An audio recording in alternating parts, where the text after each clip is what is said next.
Pronto, então, como eu vos estava a dizer, na aula passada falámos sobre o conceito basilar do património, enquanto instituição, digamos assim, sem o qual estas ciências, museologia e curadoria, também não fariam sentido, e hoje vamos ver assim, uma introdução a estes conceitos, que são fundamentais aqui para esta cadeira: o que é museologia, o que é curadoria, o que é museu.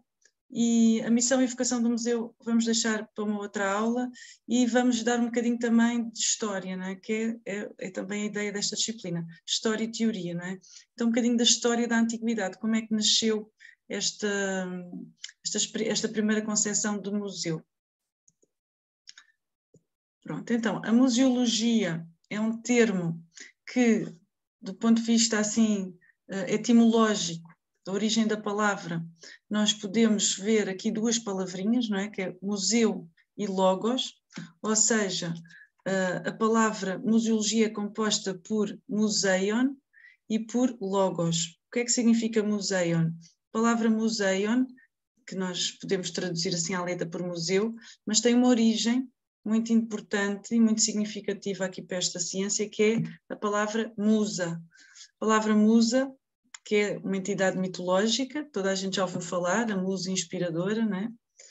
As 9 musas. Hoje falaremos sobre isso quando abordarmos especificamente a antiguidade, daqui a bocadinho, mas é realmente a palavra musa que está na origem da palavra museu. Iremos perceber porquê. E logos, estudo, ciência, como tantas palavras que têm a ver com a ciência de alguma coisa acabam em logia, não é? Então a museologia é o estudo dos museus, naturalmente. É o estudo desta área, digamos assim, de conhecimento que trata da relação dos seres humanos com aqueles objetos e coisas, chamemos assim, na falta de uma palavra melhor, que são socialmente relevantes, importantes para uma sociedade, importantes para uma comunidade. E por serem importantes, eles passam a ser memoráveis. Esta palavra é super importante quando pensamos em museologia. O que é memorável? Já iremos também ver porquê. Tem a ver com musa, tem a ver com memória. E tem muito a ver com a ideia inicial do que é ser museu na antiguidade clássica, nomeadamente para os gregos antigos. Então, a teoria da museologia vai ter duas vertentes, que se traduzem em duas palavras diferentes também. Uma é a museologia, que é mais científica, por isso é que acaba em logia, não é? O conhecimento, é a ciência, é o estudo, mais teórica. E a outra é a museografia, que é mais técnica, que tem a ver com grafem, museografia. Estão a ver aqui esta definição etimológica, que é muito importante nós olharmos para a constituição etimológica de uma palavra para compreendê-la. Neste caso, grafia aqui significa descrição. Então, a descrição do museu tem a ver com museografia. Ora, o que é que isto quer dizer? Será apenas, e tão só a descrição do museu? Não ficará apenas por aí. Mas o que é que significa a descrição do museu? Que é muito mais do que a ciência do museu. Ou não é muito mais, é diferente, são áreas diferentes. Museologia e museografia. Muitas vezes são confundidos os dois termos, porque são um pouco parecidos, não é? Mas então, a museografia tem a ver com uma ciência mais técnica, ligada ao estudo dos museus. Uma ciência que tem a ver com o funcionamento do museu, mais técnico, mais prático. Questões muito simples, às vezes, como, por exemplo, a disposição do equipamento, a iluminação, a organização dos espaços, a melhor forma de expor as coleções, a distribuição do recheio das coleções, a sua valorização, o que é que deve ir para os acervos, o que é que deve estar exposto, a valorização das peças, a altura que as coisas devem estar expostas, a proteção das mesmas, não é? Se devem estar em vitrines ou não. Enfim, toda a parte técnica que vocês possam imaginar diz respeito à museografia. Ora, esta questão também está muito próxima daquilo que nós chamamos a curadoria. Falaremos também sobre isso daqui a pouco para tentarmos ver aqui as diferenças, mas muitas vezes na prática a museografia é confundida com curadoria. E isso não é necessariamente um erro, nem é uma coisa que esteja muito mal. A questão é que tanto a museografia como a curadoria têm um aspecto muito comum, é que só existem na prática. Enquanto a museologia, não. A museologia é uma teoria. Uma não, várias teorias. Nós podemos escrever livros, ler artigos, escrever artigos, passar uma vida inteira a pensar sobre os museus, a sua história e as suas teorias. Mas a museografia e a curadoria só existem na prática, na organização, na exposição, na conservação das peças e a sua apresentação. Por isso a museografia e a curadoria têm aspectos em comum, mas também terão algumas diferenças, já vamos ver quais. O desenvolvimento da museologia na Europa é, digamos assim, uma ciência que não é tão antiga como os museus, obviamente. Os museus, e vamos ver aqui como podemos até aceitar que as primeiras tentativas de criar museus, ainda que sem qualquer referência à palavra museu, surgiram na pré-história. Então, os museus são uma coisa realmente ancestral, digamos assim, que tem, se calhar tão antigo como o ser humano. E veremos porquê essa necessidade do ser humano colecionar, guardar objetos memoráveis, não é? Porquê que isso é tão importante? Mas a ciência da museologia não. A ciência da museologia é uma coisa moderna, ou seja, acontece durante a modernidade. Podemos dizer até que a partir, sobretudo, do século XVII, é que começam a haver reflexões sobre a organização dos museus. Os grandes museus também só vão surgir muito mais tarde, enquanto organizações dos Estados europeus, dos grandes Estados europeus. No caso aqui desta questão, que é um tema que eu gosto muito e espero ter tempo de desenvolver com vocês, que é a existência de gabinetes de curiosidades.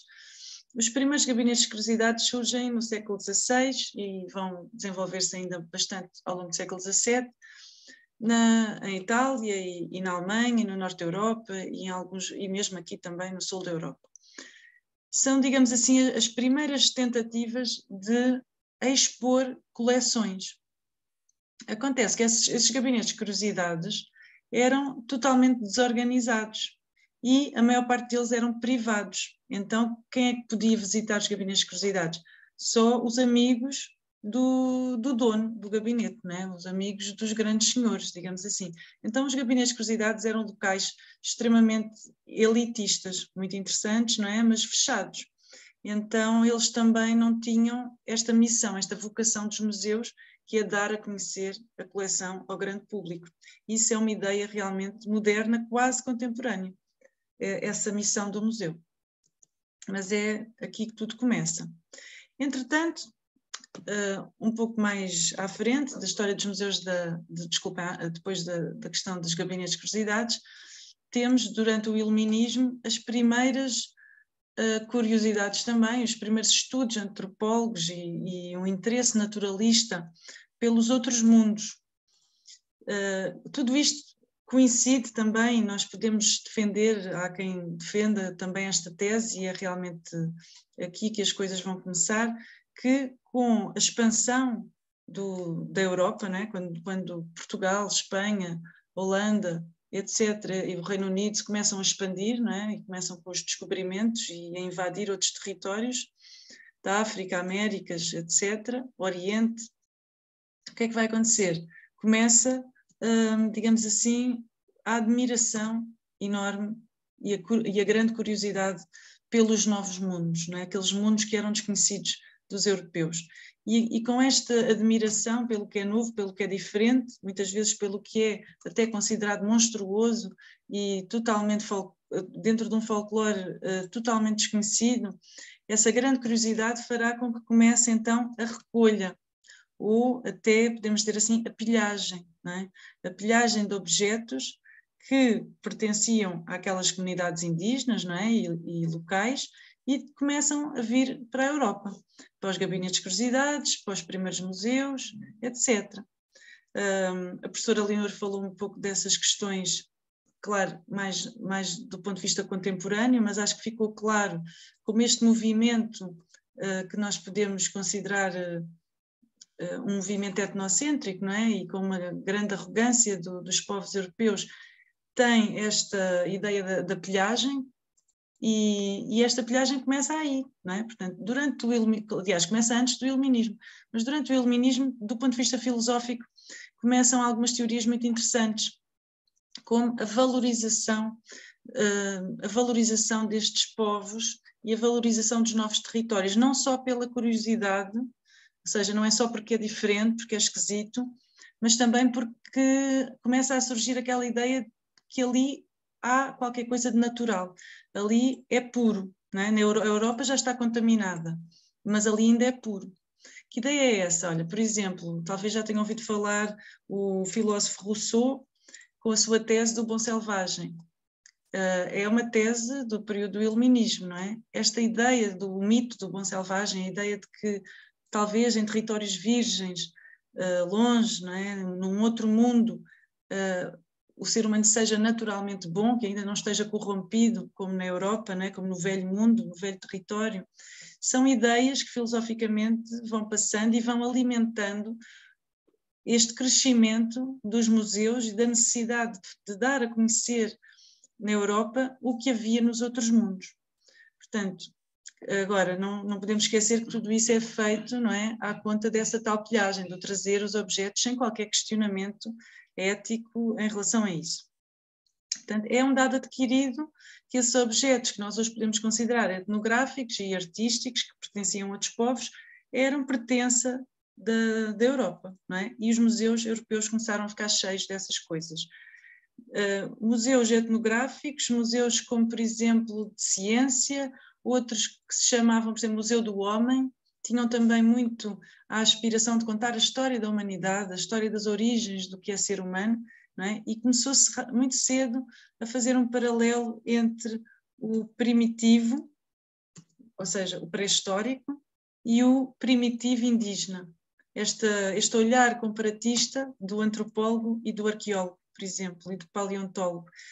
Criaram aqui uma sintonia, né? E os grandes e primeiros museus europeus, como por exemplo o Museu de l'Homme em Paris, que tinha este propósito de etnográfico e ao mesmo tempo de contar a história científica das origens do ser humano, começaram realmente a expor um conjunto de objetos que não eram devidamente referenciados, como também disse a professora Leonor, portanto era assim uma amálgama de informação, muitas vezes, mas acabava por responder ao anseio do homem branco, né? Ao anseio do europeu, de tentar compreender e contar a história natural, a história da humanidade, a história da Terra, etc. Aqui ainda nem estávamos muito preocupados com a história da arte, né? Nesta fase dos museus, mas a arte já aparecia. Só que a arte aparecia aqui quase como exemplares, não é? Exemplares das outras culturas. Nos próprios gabinetes de curiosidade, por exemplo, que surgem no final do Renascimento italiano, as obras de arte, que, como vocês podem imaginar, no seio do Renascimento italiano, as obras de arte eram realmente alguma coisa muito comum, portanto elas também estavam nos gabinetes de curiosidades, mas quase como um exemplo do engenho humano, da criatividade extraordinária do ser humano, e não propriamente enquanto museu de arte. Portanto, esta separação começará um pouco mais tarde. Então, podemos dizer entre o século XV, XVI e até o século XIX, esta existência, digamos assim, de uma Europa colonizadora, no caso de Portugal, com todas estas terras ultramarinas e esta potência europeia, vai contribuir para o desenvolvimento e para a criação de diferentes tipos de museus. Não é? Portanto, podemos pensar que primeiramente surgem estes grupos, museus de história natural e ciência e de etnografia. Pronto. E se no início as coleções ainda não estavam assim dispostas, abertas ao público, com esta missão societal que os museus têm, elas eram pelo menos organizadas em coleções privadas, já com caráter institucional. O que é que isto quer dizer? Que se existe uma coleção institucional, ela tem que ser protegida, e por isso é que começámos a outra aula a falar de património. E qual é o papel da Unesco? É dizer que isto é importante, é património, deve ser protegido, tem que ser conservado. Então há direitos e deveres.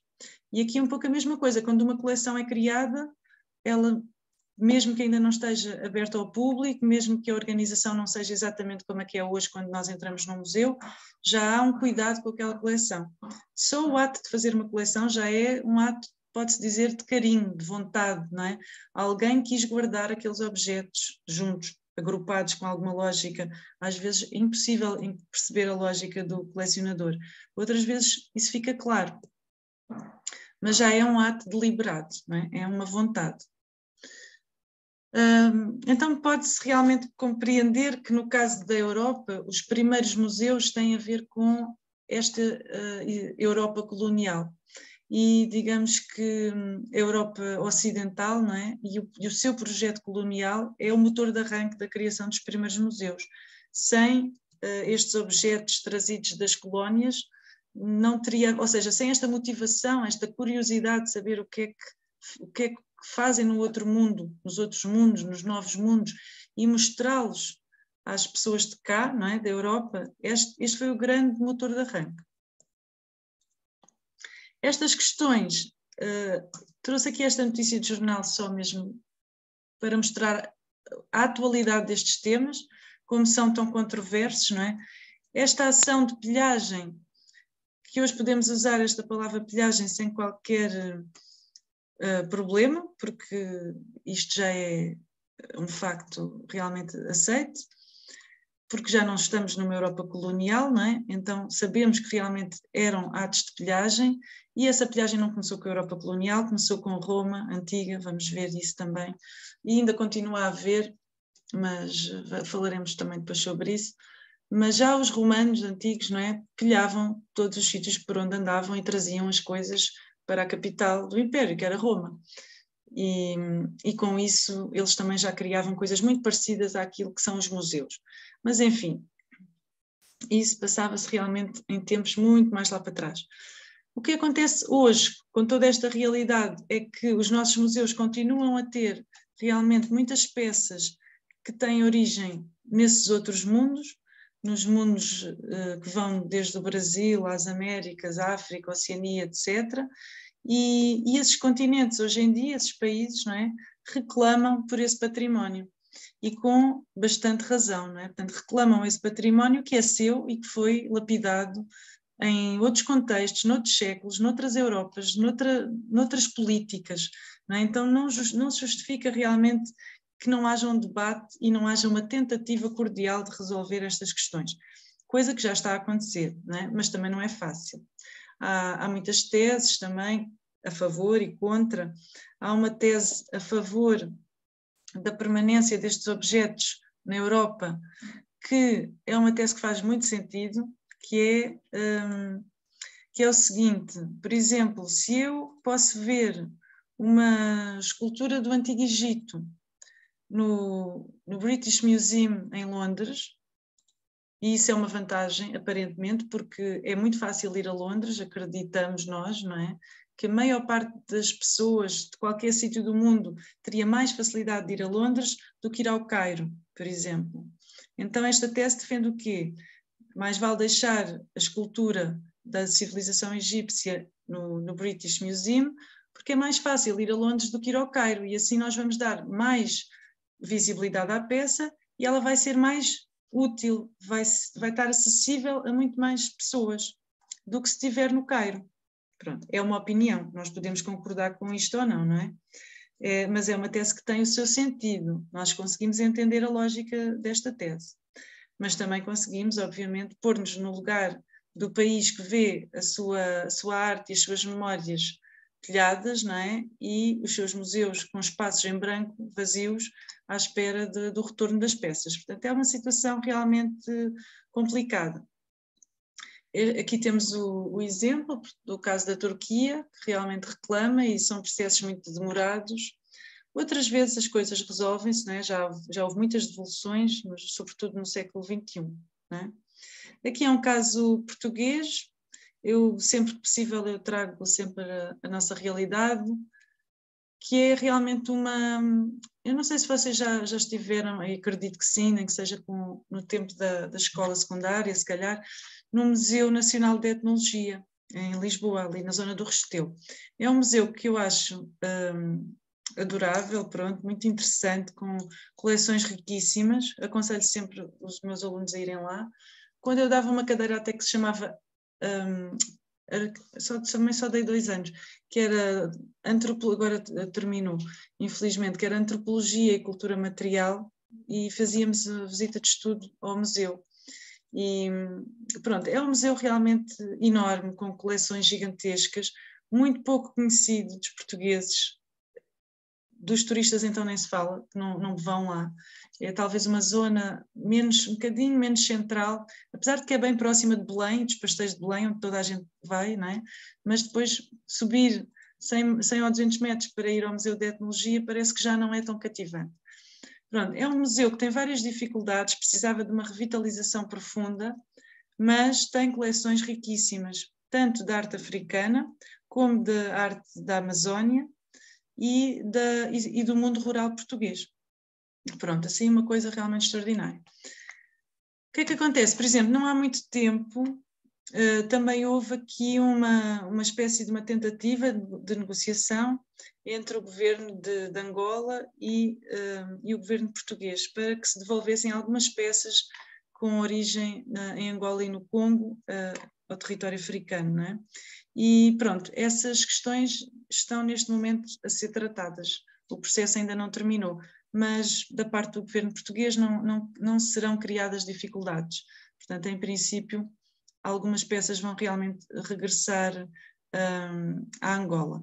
Mas, de facto, o próprio processo por parte da Angola também ainda não foi formalizado como deve ser, porque não basta vir dizer a gente quer as nossas peças de volta, não é? Não pode ser assim tão simples. Tem que haver todo um processo feito com segurança, não é? E com legitimidade institucional. Então, da parte de Angola, isso também ainda não foi feito. Então, quando eles fizerem parte deles, acho que o governo português fará também a sua parte.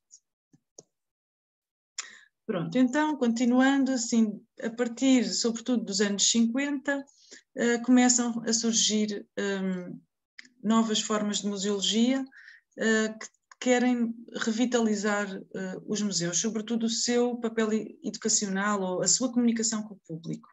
Deixem-me só ver aqui depois.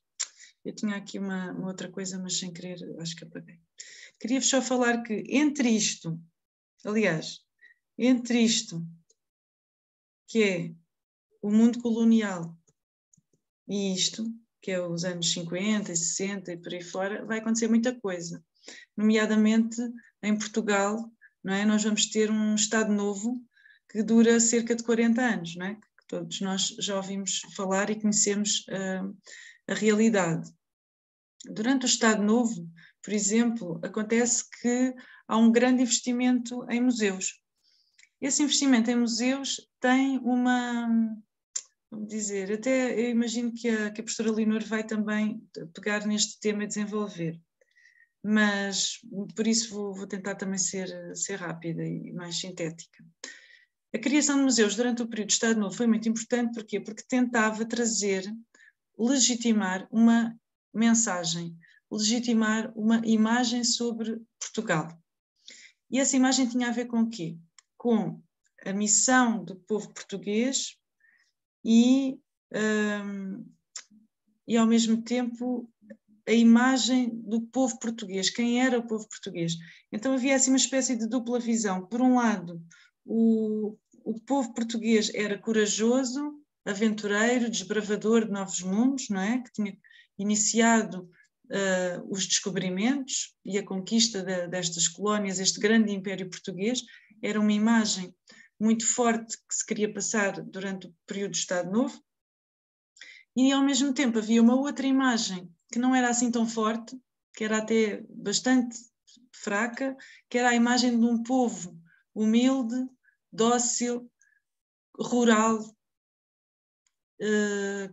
obediente, digamos assim, acrítico, uma massa, digamos assim, humana, disponível para acatar as ordens, não é? do grande chefe. E nesse sentido, esta dupla imagem do povo português era veiculada através dos museus nacionais. E que museus eram estes? Tivemos a criação do Museu muito interessante. Se depois a professora Leonor não mostrar ou não falar sobre isso, eu depois trarei noutra aula, porque todos vocês, imagino, já passaram pelo menos à porta. O Museu de Arte Popular, ali na zona da Ribeirinha, né, de Belém. O Museu de Arte Popular, fundado em 1940, é um museu que mostra precisamente esse lado do povo português, rural, não é? Com os seus bonequinhos típicos, com os azulejos, com tudo o que é o folclore, a hipervalorização do folclore português. No fundo é um museu de etnologia também, só que da nossa etnologia. Digamos que a grande herança de tudo isso está naquela coleção rural do mundo português no Museu Nacional de Etnologia, que vocês podem visitar, que é uma coisa realmente fantástica. Mas tínhamos também, digamos assim, toda uma valorização do mundo rural em todos os distritos, não era só em Lisboa. Em Lisboa foi esta grande criação arquitetónica do Museu de Arte Popular, que é realmente uma coisa extraordinária, feita em 1940, mas tínhamos em simultâneo em todos os distritos de Portugal, casas do povo e outras instituições menores que abrigavam coleções rurais das práticas, não é, rurais de Portugal. E com isto as pessoas sentiam-se realmente valorizadas. Era uma forma de aproximar o público dos museus. Muito, muito interessante e muito inteligente, não é, da parte de um governo que quer manter o povo na mão, não é? Obediente. E então, isto para vos mostrar realmente a importância da etnologia nos museus. Não era só o mundo colonial, é também o nosso próprio mundo, não é? Portanto, o próprio mundo rural português e folclórico, que foi bastante até falsificado, não é? Que durante o período de Estado Novo criaram-se imagens do folclore português que nem sequer eram reais. Por exemplo, as próprias marchas populares, as marchas que nós vemos desfilar no Santo António, por exemplo, é uma criação do Estado Novo. Há pessoas que se calhar pensam que as marchas são uma coisa muito antiga. Não são uma coisa muito antiga, são uma coisa até moderna, quer dizer, contemporânea, digamos assim. E esses desfiles, essas roupas, essas indumentárias, essa grande valorização do folclore foi bastante forçada, digamos assim, para valorizar o espírito nacional. Então, entre a etnologia colonialista e uma etnologia focada no mundo rural português, não é? No caso específico de Portugal, tivemos realmente um grande investimento. Daí que o Museu de Etnologia Português é um museu que conta várias histórias, vale a pena visitar e acho que por causa disso, de contar várias histórias, nomeadamente a história do mundo colonial português, que é um assunto tão difícil, não é? Que traz tantos traumas. Talvez por isso o museu está ali abandonado no Alto do Restelo. Abandonado, salvo seja, não é? Mas as pessoas parece que não querem lembrar-se do passado, não é? Deste passado da história, que é um passado difícil, da questão da colonização da África e da sua descolonização, não é? Portanto, acho que são processos ainda bastante difíceis, não é? A história ainda é muito recente e ainda há um grande trauma em relação à descolonização da África. Mas os factos realmente falam por si e as coleções estão lá, estão tratadas com um olhar super descolonizado, digamos assim. Não há qualquer tratamento racista ou colonizador, não há esse olhar em relação aos objetos, pelo contrário, mas parece que realmente ficou ali um trauma que dificulta a entrada no museu. Pronto. Em Portugal, como sabem, só saímos do Estado Novo oficialmente em 1974, mas um pouco por toda a Europa, não é? E nós fomos talvez assim, fomos o último país da Europa a abandonar as colónias, não é? Porque realmente esse foi o grande problema do Estado Novo e o grande problema digamos assim, a grande fragilidade também do Estado Novo, e por isso é que ele tinha que cair, não é?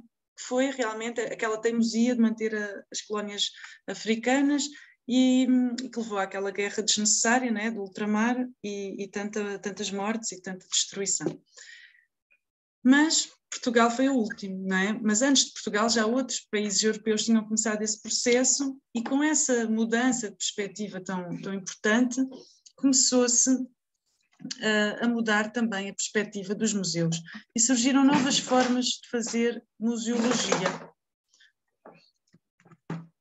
Essas novas formas de fazer museologia eram, sobretudo, tentativas de modernizar o olhar, não é? Portanto, tirar um bocado estas más memórias também do olhar etnográfico do nihilista. Uma coisa que uma das primeiras tentativas de modernizar os museus foram os ecomuseus.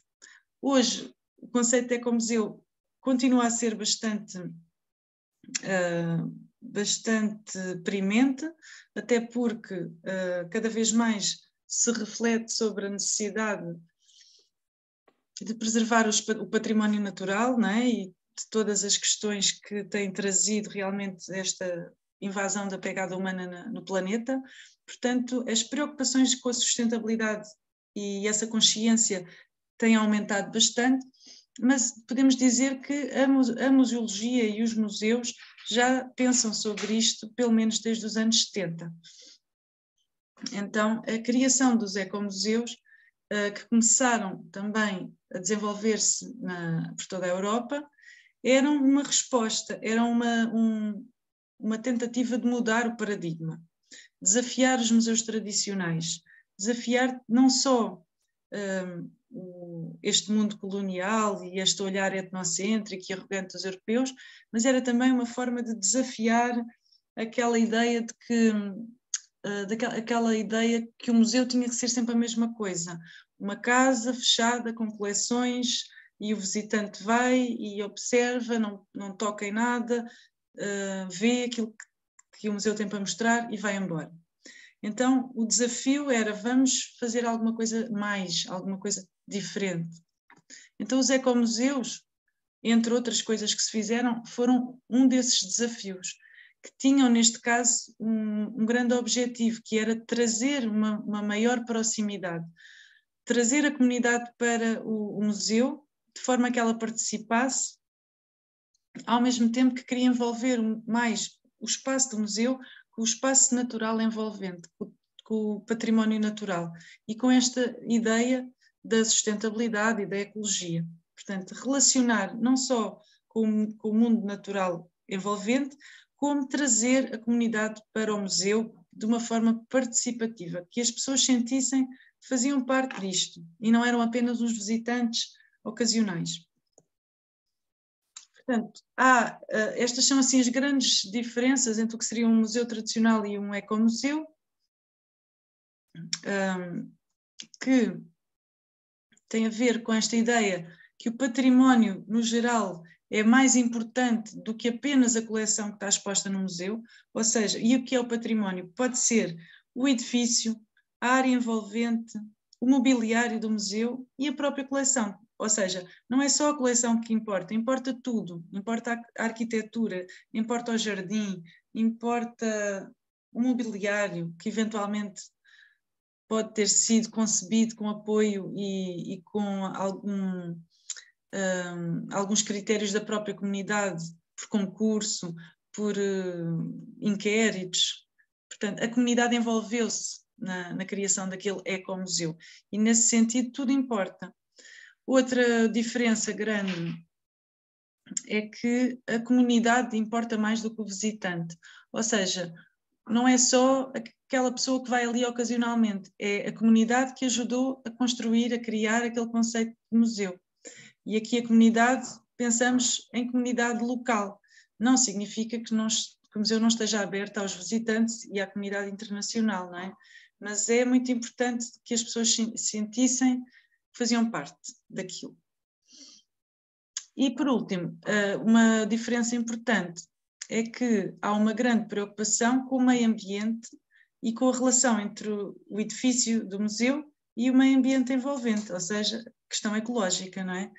Portanto, não há só um foco naquele prédio institucional que é um museu.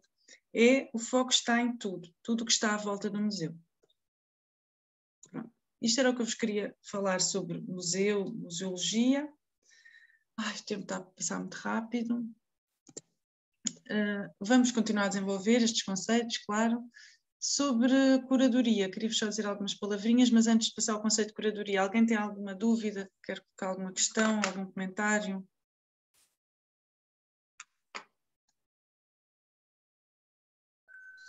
Professora, Diga. consegue-me ouvir? Sim, sim, estou a ouvir bem.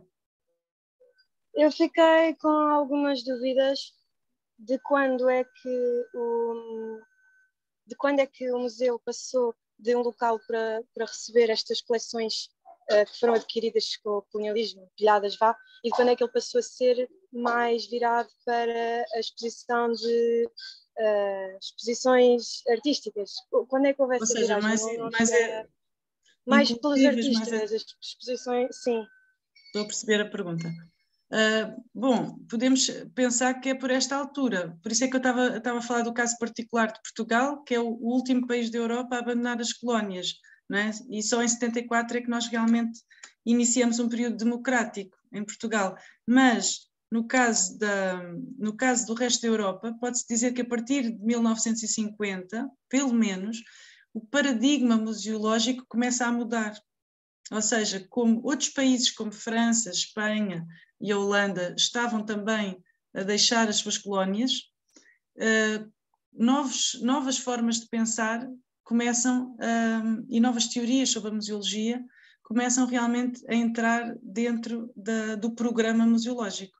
Então podemos pensar que é por esta altura, por volta de 1950, mas cada país terá o seu tempo, está a ver? Por exemplo, em Portugal isto só vai acontecer efetivamente a partir do início dos anos 80, porque em 74 as coisas começam, mas o caos era completo, não é? As preocupações de organização de uma sociedade, como pode imaginar, a arte e a cultura não são as prioridades, não é? Portanto, as prioridades são económicas, são de saúde, são de educação, e depois, quando as coisas começam a organizar, então vamos pensar na cultura, na arte, não é? Sempre aquela prioridade na sobrevivência. Então, em Portugal, por exemplo, este novo olhar mais inclusivo em relação às antigas colónias só vai começar por volta dos anos 80, sobretudo aí. Essa preocupação já existia a partir de 74, claro, mas efetivamente começa a aparecer assim mais próxima de nós, visitantes e comunidade, final dos anos 70, princípio dos anos 80, e é por aí, mas vai variar conforme a relação de cada país colonizador com as suas ex-colónias, né? E do grau de trauma que isso traz para as comunidades, não é? Porque, segundo isto, é um bocadinho a minha sensibilidade e a minha opinião, não é? Eu noto que Portugal ainda não conseguiu realmente resolver o seu trauma em relação à África, por exemplo.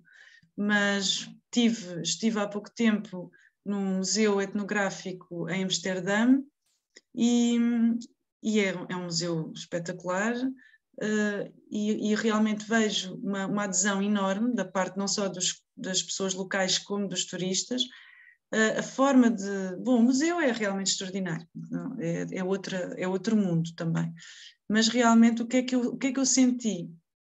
Uma apresentação dos factos muito transparente, sem apegos à história, ou seja, sem apegos às colónias, mas sem vergonha. Então, é uma apresentação factual e bastante transparente, onde mostra o papel dos antropólogos, dos cientistas, dos médicos, mostra realmente muitas referências àquilo que era essa arte, que continua lá, portanto, continua na Holanda e não foi devolvida à Indonésia e outros países por onde eles andaram, mas eles contam a história de uma forma muito, muito transparente, ou seja, sem adjetivar, digamos assim. Não é dizer isto é certo ou isto é errado.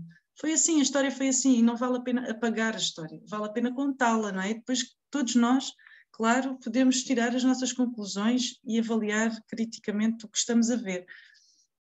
Mas Portugal ainda está muito longe de conseguir olhar assim para a etnografia africana, por exemplo. É a Mas quanto às próprias obras de, por exemplo, artistas portugueses ou artistas ocidentais, só a partir de 1950 é que isso se tornou interessante expor em museus. Antes disso não, só se expunha mais não, no não. âmbito da... Não. Você está-se a referir aos museus de arte? Sim, sim, sim. Não. Temos museus, inclusivamente o Museu do Louvre, o Museu do Prado. Falaremos sobre isso noutro dia, claro. Não, isso é muito anterior, aos anos 50, aliás. Os grandes Estados europeus tinham os seus museus até como forma de demonstrar a sua potência, o seu poder, e as grandes coleções de arte, não é? Começaram muito antes disto. Eu só estava aqui a trazer era este tema da etnografia, percebe? Se calhar eu não fui muito clara. Estava aqui Não, claro. Estava aqui mais a dar este ênfase a esta questão etnográfica e colonial, mas a história, digamos assim, dos museus, claro, e os museus de arte, é uma história paralela, digamos assim, e também existente, e falaremos também sobre isso. Mas sim, aí podemos pensar nos grandes museus, sobretudo, por exemplo, o Louvre, o Prado, são museus que realmente já contam a história da arte e são bem anteriores, não é? Mas esse tema é um tema que, do ponto de vista da história, é muito importante e vamos deixar para outra aula, mas falaremos sobre isso. Aqui é mesmo só esta questão do mundo colonizador e o seu processo de descolonização. Pronto, era só sobre isso que eu estava. Só porque, enfim, é um grande tema, não é? E de certa forma é um tema tão importante que ele vai influenciar muito todos os outros e a legislação toda, percebe? Por isso é que eu precisava de falar primeiro disto para depois poder falar do resto. Pronto, então falaremos um pouco mais à frente sobre a continuação da história dos museus e a história dos museus, mas para isso eu quero começar mesmo do início, que é, hoje no fundo eu não estava aqui propriamente a falar da história dos museus, mas sim a história da museologia, estão a ver? Porque para contar então a história dos museus e chegarmos à criação, por exemplo, de um grande Louvre, não é? Eu tenho que começar a contar-vos a história dos museus, e isso começa, como eu vos disse, na pré-história. Estão a ver? E é onde eu quero chegar, mas não vou esquecer porque isso é fundamental. Então, só muito rapidamente, uma ideia genérica sobre o que é curadoria. Como eu vos dizia há pouco, muitas vezes curadoria é confundida com a museografia. E porquê? Porque elas têm realmente um aspecto muito prático, as duas só existem na prática. A curadoria é, digamos assim, um processo de seleção. O curador é uma espécie de maestro ou compositor. Porquê? Porque ele comanda uma determinada exposição, ele propõe uma nova leitura, ele propõe uma leitura ou uma nova narrativa da coleção que já existe. Os curadores podem trabalhar em museus ou em galerias, podem organizar a exposição da coleção do próprio museu ou novas exposições que possam surgir em museus, não é? Para além disso, os curadores podem também organizar exposições em galerias, como vocês sabem, e aí totalmente vocacionados para arte contemporânea, por exemplo. Quando um curador monta uma exposição, ele está a fazer um statement, não é? Eu escrevi aqui, ou seja, ele está a criar uma narrativa, muitas vezes, que os próprios artistas não imaginavam. Às vezes um curador é capaz de criar uma exposição temática, não é? Por exemplo, um tema, e ele escolhe os artistas que vai colocar, não é? Ele cria aquele script, aquela história, e vai colocar os artistas conforme o que ele quer mostrar. A seleção é dele, a história, a narrativa é dele, e os artistas acabam por ser peças, não é? Ali. E nem sempre os artistas, por exemplo, simpatizam com a figura de um curador. Outras vezes os artistas sentem realmente que ele é necessário, que ele é fundamental, que sem a figura do curador, a exposição não teria a legitimidade ou a visibilidade social necessária. Então, podemos pensar que a curadoria, eu já passei aqui, desculpem, que a curadoria é uma profissão, digamos assim, recente. É uma recente, isto é, não é dos últimos 10 anos, não é? Mas é dentro desta grande área dos museus e do património, a curadoria ocupa um lugar jovem, digamos assim, nesta história. E é um campo à parte da museologia, mas que se cruza muito com a museologia, porque muitos museus organizam realmente exposições e contratam ou precisam de curadores para revitalizar muitas vezes as suas coleções, dar uma nova a visibilidade a coleções, fazer trocas, não é? Portanto, às vezes há muitas peças que estão nos reservados e de repente é preciso dar um novo olhar, uma nova direção à coleção, então faz-se uma troca, mas isto precisa de uma organização, de uma visão. E realmente este é o papel do curador. Ele traz uma narrativa que quer contar, uma exposição e tem um fio condutor, tem uma lógica qualquer, e isso funciona. Funciona muito melhor do que se fosse uma desorganização pegada, não é? Então, a curadoria, segundo alguns autores, é uma espécie de ciclo completo de atividades relativas aos acervos, compreendendo a execução, a orientação da formação e desenvolvimento de coleções, implicando em eventuais medidas de manutenção e restauro. É o estudo e a documentação, além da comunicação, a informação, tem que abranger, digamos assim, todas estas áreas da divulgação, a circulação do património, à parte também dos serviços educativos, aos fins científicos, à formação profissional, etc. Então, podemos acreditar, não é, que realmente esta prática curatorial está muito mais valorizada agora, no século XXI. É uma atividade que se considera, por exemplo, nos grandes museus, uma atividade pontual, ou seja, aquelas coleções permanentes não precisam do trabalho de um curador, mas uma exposição temporária sim, precisa. Como, por exemplo, vocês podem ver, tem acontecido bastante, pensemos num museu muito conhecido para nós, Museu Nacional de Arte Antiga, não é? É um museu que tem aquela coleção fixa, é uma coleção muito rica e muito cara para nós, pessoas de belas artes, por exemplo, mas tem 1, 2 grandes exposições por ano e essas exposições normalmente têm um curador. Desculpem que eu estou com obras aqui à minha volta, então às vezes há assim uns grandes barulhos. Então nós temos um curador, não é, que propõe uma narrativa sobre uma determinada exposição. Ou muitas vezes não é sobre um artista, pode ser sobre um artista específico, mas às vezes é sobre uma época. Por exemplo, não há muito tempo houve uma organização em Évora sobre o tempo do rei Dom Manuel, por exemplo. Então, um curador ligado à história, não é? Também historiador, organizou um conjunto de imagens que considera ilustrativas do período do rei Dom Manuel. E isso pode ser pintura, escultura, mapas, não é? Antiga cartografia, documentos institucionais, pode ser um conjunto de objetos, não é necessariamente só arte, não é? Mas o olhar do curador é esse, o de tentar utilizar a sua experiência numa determinada narrativa para criar uma exposição que no seu conjunto, não é, seja cativante, interessante e conte uma história e que com isso consiga cativar novos públicos que muitas vezes são os velhos públicos, ou seja, como trazer as pessoas ao Museu Nacional de Arte Antiga. Voltemos ao exemplo. Se todos nós já fomos ao Museu de Arte Antiga ver a coleção permanente, podemos pensar assim, pronto, já fui, está visto. Para que é que eu vou voltar ao Museu de Arte Antiga outra vez se eu já vi, não é? Então, a criação destas grandes exposições, normalmente super interessantes, trazem uma vontade de voltar ao museu, não é? Então eles conseguem o quê? Novos públicos e os velhos públicos também. Nós voltamos ao museu e pessoas com novos interesses também vão lá, se calhar até pela primeira vez.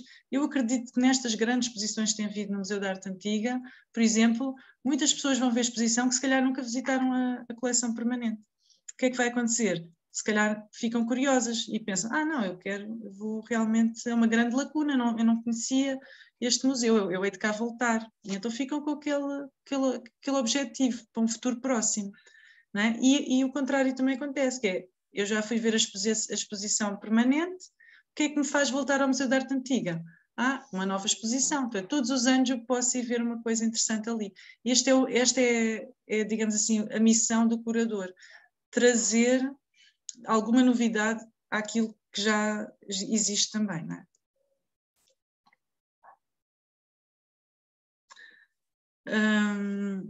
Pronto, então é realmente um profissional que trabalha com esta abordagem, que é o conhecimento profundo de um tema, pode ser um tema da história, pode ser um tema artístico, um tema científico,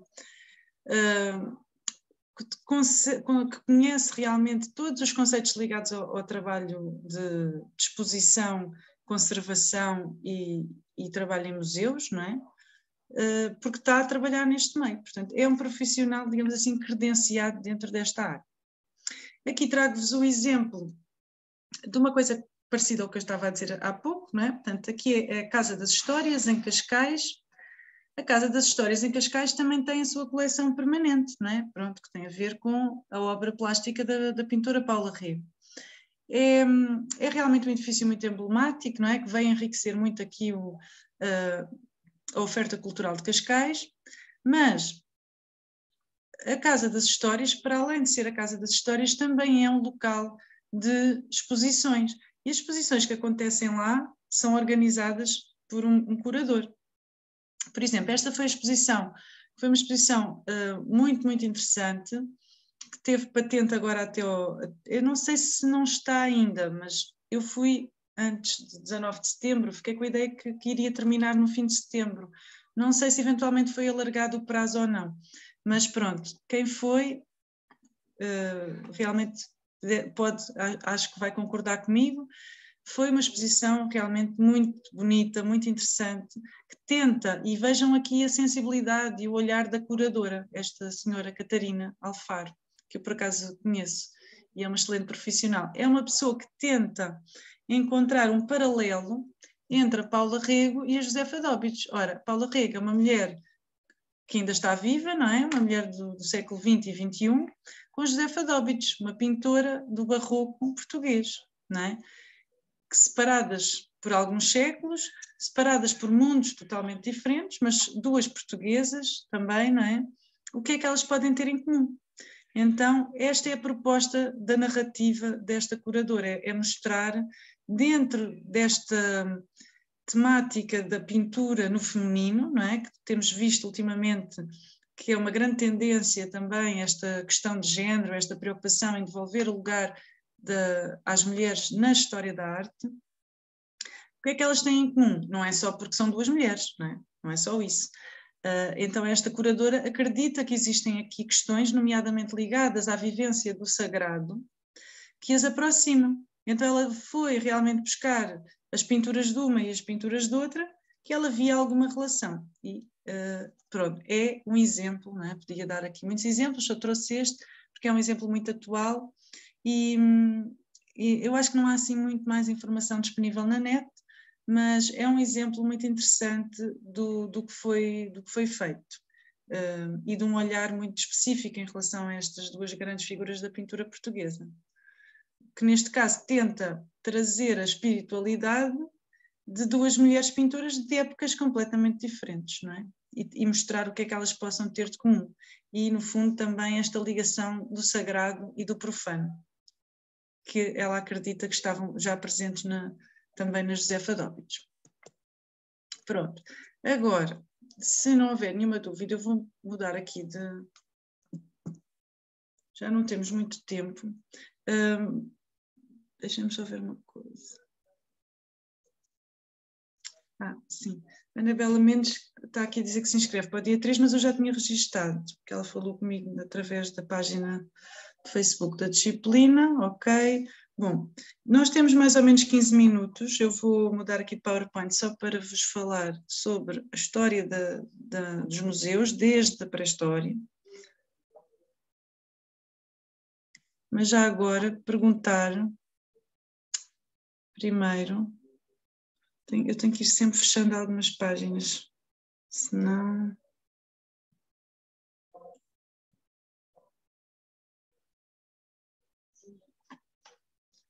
Perguntar se alguém tem alguma dúvida, quer comentar alguma coisa sobre esta questão aqui da curadoria ou ainda da museologia.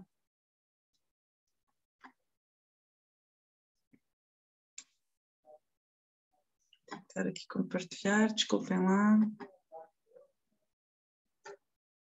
Ok, agora está. Pronto, então se não há nenhuma dúvida, vou agora. Estes conceitos foram introdutórios, não é? Portanto, falámos um pouco sobre património, museologia e curadoria, só para explicar um pouco o que é que são estes três conceitos, está bem?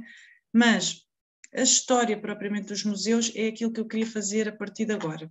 E começamos do princípio dos princípios, não é? Com a pré-história.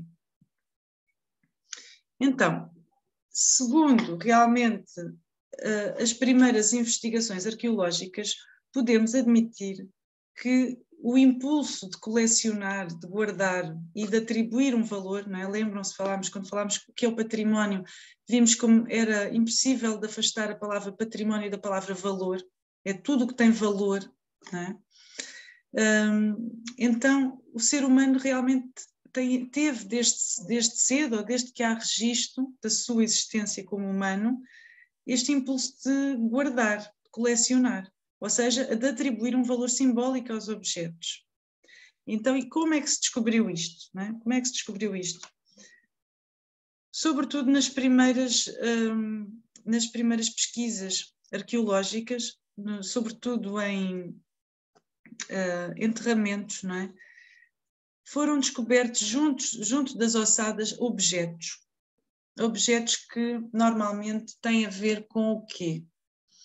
Com uma identificação da comunidade, pertença a um grupo, identificação, por exemplo, com uma profissão, com uma função, com uma missão na sociedade, mas sobretudo pertence a um determinado grupo. Então pode-se dizer, os arqueólogos começaram rapidamente a perceber que em alguns enterramentos os restos mortais dos humanos apresentavam pequenas coleções de objetos que os ajudaram a identificar quem eram aqueles homens e mulheres, pertenciam a que tribos, a que grupos, percebem? E esses objetos eram realmente considerados de valor simbólico e de grande valor, porque se eles não fossem valiosos, essas tribos primitivas não se tinham dado ao trabalho de colocar esses objetos com as pessoas. Então, por exemplo, encontravam, imaginem, este esqueleto está, são restos mortais, não é? De um humano qualquer, com 30 mil anos, e ele está cheio de miçangas, cheio de joalharia, digamos assim, tribal, não é? Portanto, porque é que ele foi tão enfeitado? Porque é que não enterraram o homem de uma forma mais simples? Porque isso era importante para aquela comunidade. E agora, 30 mil anos depois, quando os arqueólogos olham para isto, têm que procurar nestes objetos simbólicos o significado destes rituais fúnebres. Não é? Para além disso, nós podemos ver em todos estes grandes vestígios pré-históricos, que inclusive temos bastantes aqui em Portugal, antas, dólmenes, cromlechs, praticamente todos são edifícios fúnebres, não é? Portanto, praticamente todos são feitos para homenagear os seus mortos.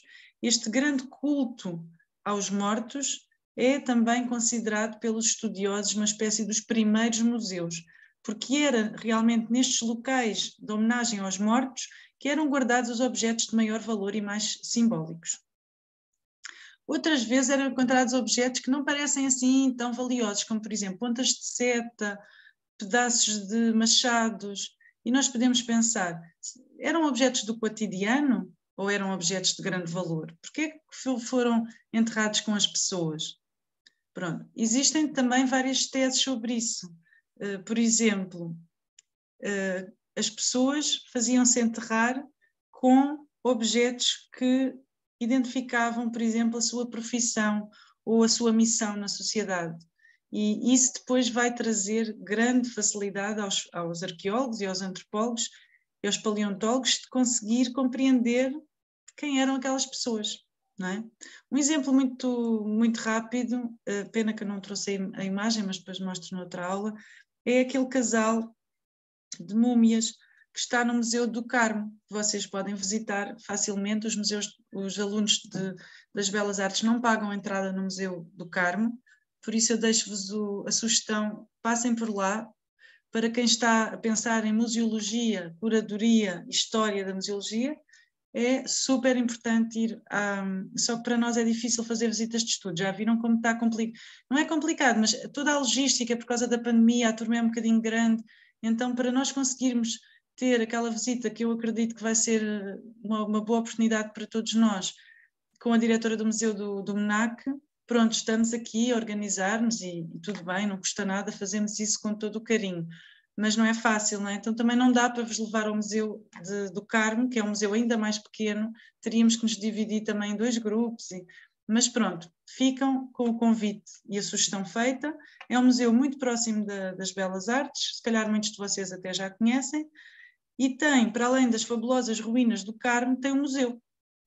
E nesse museu existe uma coleção arqueológica e uma coleção artística super divertida, com um espírito colecionista de uma outra época que já não existe, mas que está lá e que é visitável. E uma das coisas que está na coleção são 2 múmias que vêm do mundo pré-colombiano. Essas 2 múmias são de 2 jovens, uma menina e um menino, assim, por volta dos 14 anos. E eles estão acompanhados de objetos, tal como este esqueleto aqui. Mas ali, pronto, eles são 2 múmias, conservam os seus cabelos e algumas dos textos, das roupas. A rapariga tem alguns objetos que têm a ver com a sua profissão, que tinha a ver com tecelagem e trabalho de têxteis, e o rapaz tem objetos que têm a ver com caça, setas e várias coisas, ou seja, aquelas tribos enterravam na posição fetal os seus membros, por isso é que eles se encontram na posição fetal também, eles eram enterrados assim, que é uma coisa bem interessante e simbólica, não é? As pessoas eram enterradas da mesma maneira que vinham dentro do útero da mãe, não é? Naquela posição, e depois eram acompanhadas dos objetos de valor. Lá está a questão do património, os objetos de valor para aquelas pessoas dentro daquela comunidade, e que eram as suas profissões, os seus símbolos, aquilo que elas fizeram durante a vida, por exemplo. E, às vezes, talvez, objetos que eram colocados junto da pessoa, não é? Como vai acontecer depois também no Antigo Egito, já falaremos também sobre isso. Então, são estes rituais de morte, estes rituais fúnebres, estão muito na origem dos museus. Talvez, assim, à primeira vista, não pensássemos nisso, não é? Mas é preciso ir muito fundo, realmente, na história, para compreender que a história dos museus está muito relacionada com a morte, com a história da morte, digamos assim. Porque é realmente junto dos mortos que começam as nossas humanas, não é? As nossas homenagens. A primeira vez que os humanos sentem necessidade de homenagear alguma coisa é os seus mortos. E isso é muito interessante, isso mostra também a nossa humanidade. É quando nós nos prostramos, nos indignamos, nos comovemos perante o nosso semelhante morto, que começamos também a ser seres humanos, digamos assim, e não apenas meros animais.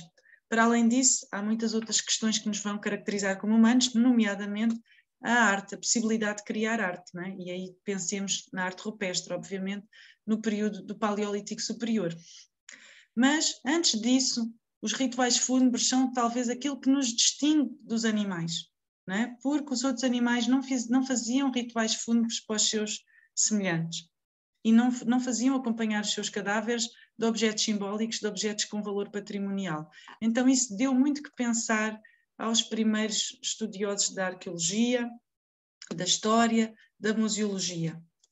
Portanto, desde a pré-história, realmente que os seres humanos começaram a mostrar necessidade de fazer coleções, de guardar objetos, normalmente dentro de câmaras funerárias. Por isso é que a história da museologia está muito ligada à história da morte, porque é dentro de câmaras funerárias, e inclusive no Antigo Egito será assim, que estão as primeiras coleções que nós podemos hoje comparar com coleções de museus.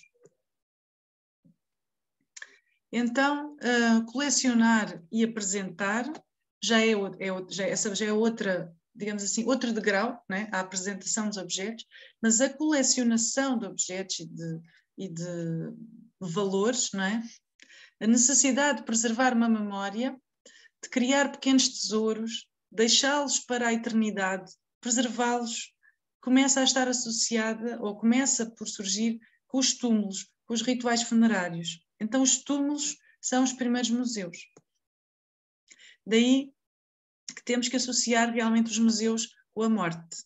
É um olhar sensível em relação a esta questão, porque é isso que realmente estas primeiras câmaras funerárias nos mostram, seja no período ainda do Neolítico, do Paleolítico, como do Antigo Egito. É inegável que o humano teve esta necessidade. O Georges Bataille é um autor francês que eu gosto muito, tem muita coisa escrita sobre esta questão da morte e desta sensibilidade em relação ao tema, e ele tem esta frase que eu acho importante para vermos aqui esta humanidade que começa a surgir na pré-história, mas as sepulturas mais antigas que respondem a este conhecimento angustiado da morte são muitíssimo mais velhas. Para o homem do Paleolítico inferior, a morte teve um sentido tão pesado e tão claro que ao cadáver dos seus, como nós, deu sepultura. Ou seja, a necessidade de dar uma sepultura, não é, já é, aos olhos do Bataille, uma manifestação de humanidade muito evoluída, não é? Porque senão, se nós fôssemos apenas animais, simplesmente abandonávamos o cadáver dos nossos semelhantes e íamos para a frente, não é? Mas não, portanto, criou-se uma cultura de homenagem aos mortos. E essa é talvez a primeira, pelo menos aqui para o Georges Bataille, é uma das primeiras manifestações de humanidade. Este respeito, esta homenagem aos nossos cadáveres, não é? Para além disso, temos o grande mistério das cavernas, onde também havia objetos guardados, objetos colecionados, podemos pensar assim, alguns do cotidiano, outros com valor simbólico, outros com valor religioso. Temos pinturas nas paredes, gravuras nas paredes das cavernas e nas paredes de rochas, como é o caso de Foscou, não é? Não temos grutas, mas temos rochas gravadas. Que sentido é que tinham, não é? Qual o mistério que está aqui? Mas é, sem dúvida, um mistério. E porquê é que eles já tinham esta necessidade de colecionar, de guardar objetos? Porque, reparem, em todas estas cavernas, como, por exemplo, Altamira, Lascaux e outras de grande dimensão e de grande importância, pensando só aqui no caso da Europa, encontraram-se coleções de objetos. Muitos, aparentemente, não tinham assim uma aparente função do cotidiano. Então, talvez fosse já uma espécie de um museu, um agrupar objetos segundo uma lógica qualquer que nós hoje temos dificuldade de entender qual é. No período da modernidade artística, não é? Temos muitos artistas que vão ter uma enorme sensibilidade em relação não só aos novos mundos, não é? Não só aos indígenas de outros locais longe da Europa, os tais que olham para os outros como sendo os mais puros, os que não estão contaminados com a decadência europeia, mas temos também um olhar para a pré-história. Por exemplo, Picasso fica muito fascinado com Altamira. Altamira é um conjunto, digamos assim, rupestre excepcional que está em Espanha. Então ele, quando vai visitar Altamira, fica completamente deslumbrado com a beleza das pinturas naquelas grutas e diz esta frase que vai ficar muito famosa na história da arte: depois de Altamira tudo é decadência. Ou seja, para ele, naquele período do Paleolítico superior, atingiu-se o esplendor da arte e depois disso foi só cair. Ele faz até um conjunto de desenhos e de pinturas em homenagem, digamos assim, a esta grande revelação que ele sente quando descobre a modernidade de Altamira, não é? É muito interessante. Bom, hoje vamos ter que ficar por aqui, porque já estamos quase a chegar ao final. Vamos avançando assim, período a período. Vou falar-vos um bocadinho do Antigo Egito, falar um pouco sobre a Grécia, um pouco sobre Roma, um pouco sobre aqueles grandes períodos, digamos assim, do Renascimento, gabinetes de curiosidades, e depois do Iluminismo e do período contemporâneo, não é? Dos grandes estados totalitários também e a criação dos grandes museus na Europa. E falaremos sobre algumas questões, pronto, que hoje se calhar ficaram com vontade de aprofundar, mas não daria tempo. mas vamos tentar então fazer esse percurso. Entretanto, já sabem que esta cadeira não pode ser só aulas de história, não é? Então nós vamos sempre intercalar com algumas outras questões. Pronto, na próxima aula teremos aula com a professora Leonor Veiga outra vez, que será uma aula, pelo que eu percebi, já com uma proposta bastante mais prática, de exemplos, não é? Mais de exemplos, efetivamente, de curadoria. E depois também já estamos próximos daquela nossa visita de estudo, mas pronto, vamos avançando assim aos poucos. Eu peço-vos também que vocês vão pensando, por favor, vão pensando no que é que querem trabalhar, se querem trabalhar sobre um projeto curatorial ou se querem